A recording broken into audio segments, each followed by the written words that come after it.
শোন শোন ওরে মন, এ জীবন কতক্ষণ, কিছুক্ষণ পরে তোর কাফন দাফন, মালিকুল মৌত হবে হাজির এখন, দেহ ছেড়ে রূহ উড়ে যাবে রে তখন।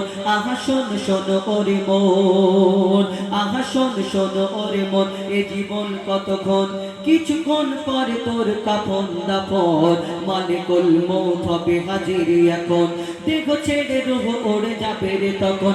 আহা শোন শোন ওরে মন, ওরে শোন শোন ওরে মন।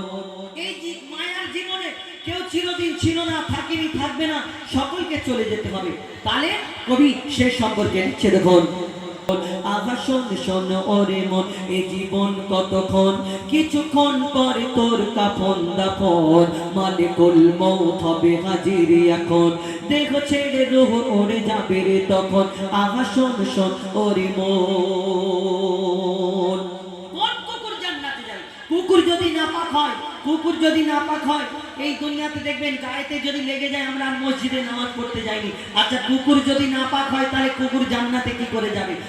আপনি ভাবছেন আপনার এই বল্লার টোপে এইখানে যে কুকুরগুলো রাত্রে ঘোরাফেরা করে চেঁচামেচি করে এরা জান্নাতে যাবে না। এই কোরআন শরীফে যে কুকুরের যে কথা উল্লেখ করা হয়েছে সূরা আসহাবে কাহাবের ঘটনা, সূরা কাহাবের মধ্যে আল্লাহ উল্লেখ করেছেন। তাফসীরকারীদের মধ্যে মতভেদ রয়েছে, কোন তাফসীরের মধ্যে যে 6 জন ছিল আর কোন তাফসীরের মধ্যে ওই 7 জন ছিল। তো কবি একটাকে নির্ধারিত করে লিখেছেন এবং কোন কুকুর জান্নাতে যাবে শুনে রাখুন। লিখবাত কেহ জানে না কেহ, আহা শোন শোন ওরে মন, ওরে শোন শোন ওরে মন।